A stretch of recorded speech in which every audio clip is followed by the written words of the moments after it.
ለየት ያለ የበስቡሳ አሰራር አሳይኝ ላላችሁኝ ዛሬ በስቡሳ በግሽጣ መርጬላችኋለሁኝ። ሰላም አለይኩም ወራህመቱላሂ ወበረካቱሁ። ሰላም ጤና ይስጥልኝ። በስቡሳ በግሽጣ አረቦች ጋር በጣም የተወደደ የበስቡሳ አሰራር ነው። ይህ እንደዚህ አይነት እንግዲህ ቆንጆ ቆንጆ ቪዲዮዎች እንዲደርሷችሁ በቀላል ቤታችን ውስጥ በቀላል ግብአቶች ቆንጆ ቆንጆ ምግቦችም እንዲደርሷችሁ ፎሎ ማድረጋችሁን አትርሱ። ኮፒ ሊንክም እያደረጋችሁ ወደ ስራው እንግባ። አንድ የውሃ ብርጭቆ ከግማሽ ሰሚድ ወይንም ሲሞሊና ተጠቅሜያለሁ። 3 የሾርባ ማንኪያ ኮኮናት፣ አንድ የሻይ ግማሽ የውሃ ብርጭቆ ስኳር፣ የሻይ ማንኪያ ቫኒላ እና አንድ የሾርባ ማንኪያ ፓውደር ተጠቅሜያለሁኝ።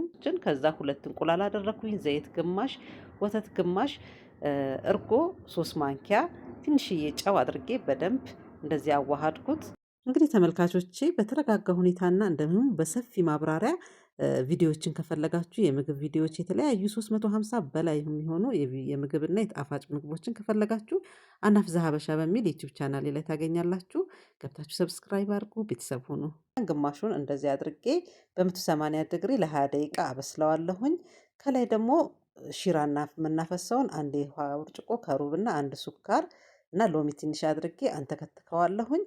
3 ኩባያ ወተት እንዲሁም ደግሞ 4 የሾርባ ማንኪያ የበቆሎ ዱቄትና ትንሽ ቫኒላ፣ ስኳር 2 ማንኪያ አድርጌ ደግሞ እንደዚህ በጎን አንተከትካለሁ። ይሄ ወፈር ካለ በኋላ ክሬም እንዲሆንልን ጊሽጣ ጨምሬበታለሁኝ። እንግዲህ በደንብ እንደዚህ አዋህጄ አወርደዋለሁኝ። ይሄንንም በስቡሳው በስሎ ወረደ። ትንሽዬ ሺራ አደረኩበትና ያዘጋጀሁትን ክሬም ከላይ እንደዚህ አድለብሰዋለሁ በደንብ። ክሬሙ ትንሽ መቀዝቀዝ አለበት ሁለተኛውን ለመደረብ። ክሬሙን ለ10 ደቂቃ ያህል እንዲቀዘቅዝ ትተን እዚህ ላይ ደግሞ ያው ሲሞኒና ቁጭ ሲል ራሱ ፈሳሹን ስለሚመጥ ደረቅ ይላል። ስለዚህ ትንሽዬ ወተት አድርገን እናለሰልሰዋለን። እንደዚህ በላስኪት ውስጥ አድርገን ጫፉን እንደዚህ በተገኘው ቤት ውስጥ ባለን ላስቲክ መጠቀም እንችላለን።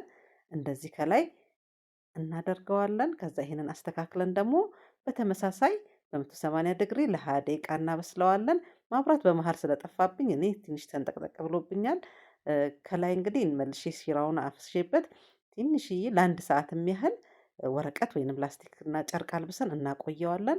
ፍሪጅ ከመክተታችን በፊት እንደዚህ ምጥጥ ብሎ ሲጠብቀን የቀረውን ሺራ በደንብ እናፈስበትና ኮኮናት በፈለግነው ዲዛይን እንነሰንስበታለን። ቢያንስ ለ6 ሰዓት የሚያህል ፍሪጅ ውስጥ እናቆየዋለን። ይሄን ይመስላል።